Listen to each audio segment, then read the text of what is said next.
Hai MotoGP Mania, welcome back again bareng aku Gina di Azad Media. Di video ini kami akan bahas Moto3, khususnya Veda Ega Pratama. Yuk langsung aja simak kabar berikut ini. Jangan lupa like, komen, dan subscribe.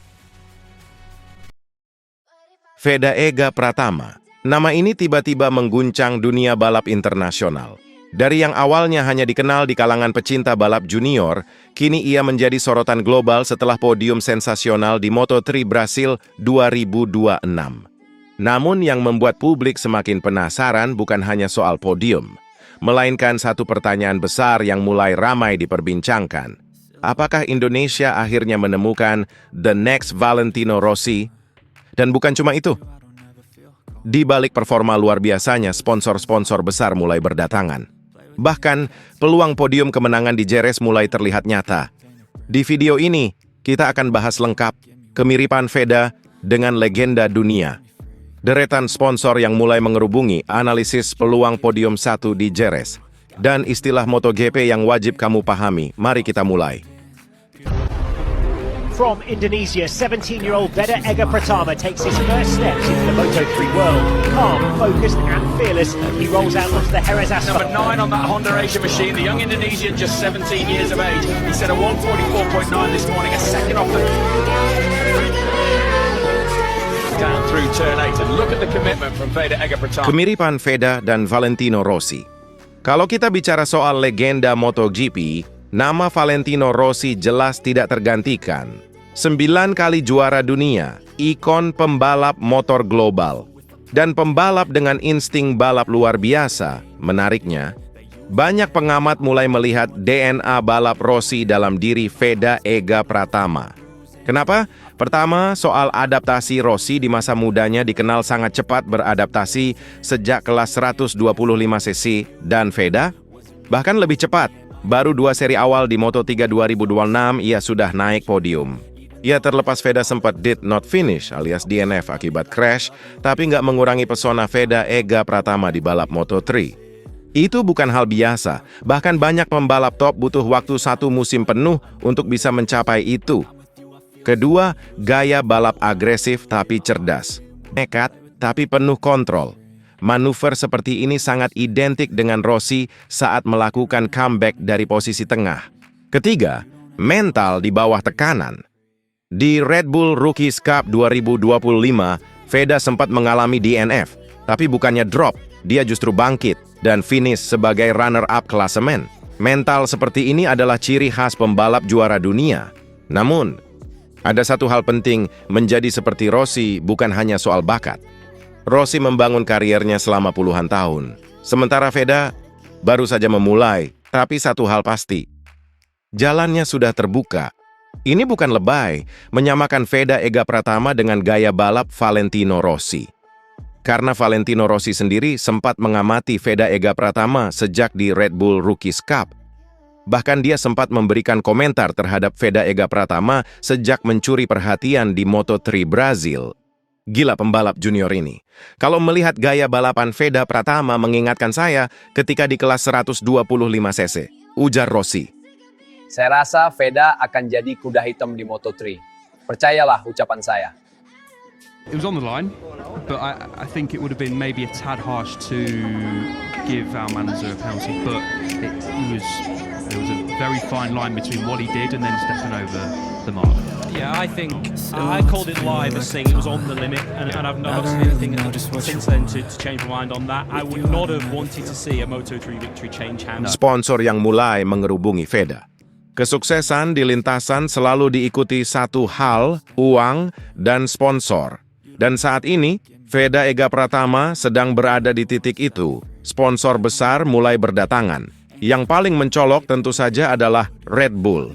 Veda resmi menjadi bagian dari Red Bull Athlete.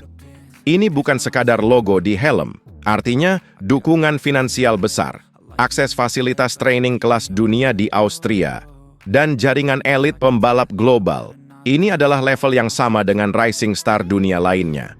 Lalu ada Astra Honda Motor. Mereka adalah fondasi karier Veda sejak awal lewat program Astra Honda Racing School, hingga akhirnya membawa Veda ke Moto3 bersama Honda Tim Asia. Peran AHM sangat krusial, pembiayaan penuh, dukungan teknis, manajemen karier. Tanpa mereka, mungkin Veda tidak sampai di titik ini. Masuk ke sektor lifestyle, ada MS Glow for Men. Ini menarik karena Veda tidak hanya dilihat sebagai atlet, tapi juga sebagai ikon anak muda. Artinya, daya tariknya sudah melampaui dunia balap. Dan yang paling menarik adalah rumor yang mulai berkembang. Seperti yang pernah Azad Media bahas di video sebelumnya, salah satunya adalah Gresini Racing. Tim ini dikenal punya hubungan kuat dengan sponsor Indonesia. Jika Veda masuk radar mereka, itu bisa jadi pintu masuk ke MotoGP lebih cepat dari yang diperkirakan. Belum lagi brand apparel seperti helm, racing suit, gear balap, yang mulai bersaing untuk mengontrak Veda Ega Pratama secara eksklusif. Kenapa semua brand ini tertarik? Jawabannya sederhana. Indonesia merupakan peluang besar. Veda Ega Pratama merupakan talenta muda berbakat. Ditambah exposure Veda Ega Pratama luar biasa. Bahkan tayangan di SPO TV jumlah views-nya mengalahkan kelas utama MotoGP.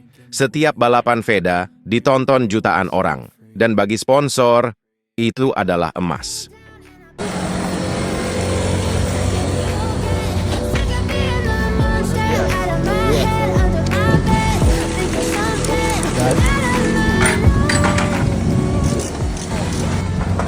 Analisis peluang podium 1 di Jerez.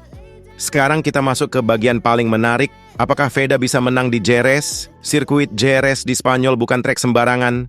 Teknis, menuntut presisi tinggi, dan sangat mengandalkan kemampuan pengereman. Kabar baiknya, Veda sudah sangat familiar dengan trek ini sejak Red Bull Rookies Cup.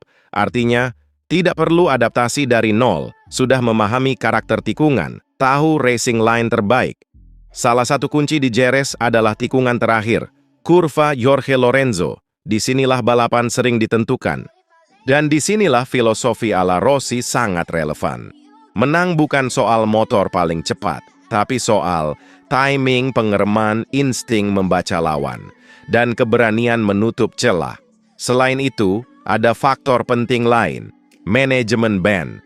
Banyak pembalap cepat di awal, tapi habis di lap akhir. Sementara Veda terbukti punya ritme yang stabil. Dari data performa, comeback kuat di Brasil, konsistensi lap time, dan mental duel. Semua indikator menunjukkan satu hal. Peluang podium 1 di Jerez itu realistis, bukan sekadar mimpi. Azad Media menganalisis peluang Veda bisa naik podium bukan asal halu ya mas bro. Tapi kita memprediksi berdasarkan data. Soal nanti terbukti atau tidak kita buktikan saja. Dan kalian sebagai fans Veda Ega Pratama mari mulai sekarang doakan dan support Veda Ega Pratama dengan cara tekan tombol subscribe dan like. Ingat subscribe Azad Media gratis. Everything is like a test. I better not text or I'll come off desperate. Istilah dalam dunia balap motor yang wajib kalian ketahui. Supaya kamu makin paham saat nonton Veda Ega Pratama nanti. Dan ketika menyimak para pengamat MotoGP berbicara, Azad Media akan memberikan edukasi istilah penting di MotoGP. Yang pertama, apex. Apex adalah titik terdalam di tikungan sebelum pembalap kembali gaspol motornya. Yang kedua, slipstream. Mas bro pasti sering dengar istilah slipstream di kabar MotoGP. Yap, slipstream adalah teknik mencuri angin untuk menambah kecepatan saat menyalip. Yang ketiga, late braking. Nah, istilah ini paling sering terucap di para pengamat MotoGP. Ya, late braking. Apa itu late braking di dunia MotoGP? Late braking adalah mengerem sangat dekat dengan tikungan. Ini senjata utama pembalap agresif. Contohnya, Veda Ega Pratama. Dia sering sekali memakai teknik ini. Yang ketiga, high side. High side adalah kecelakaan berbahaya saat ban belakang kehilangan lalu tiba-tiba mendapat traksi. Yang keempat, flag to flag. Flag to flag adalah balapan dengan pergantian kondisi cuaca, pembalap boleh ganti motor. Yang kelima, whole shot device. Whole shot device adalah teknologi untuk membuat start lebih maksimal tanpa wheelie. Yang keenam, curb. Curb adalah pinggiran lintasan merah putih yang jadi acuan pembalap saat menikung. Nah, itu dia guys beberapa info istilah di balap MotoGP yang wajib kamu tahu. Sebenarnya masih banyak lagi, tapi Mimin janji akan kasih info lagi di video selanjutnya. Dengan memahami istilah ini, kamu tidak hanya menonton, tapi benar-benar mengerti strategi di balik setiap aksi Veda.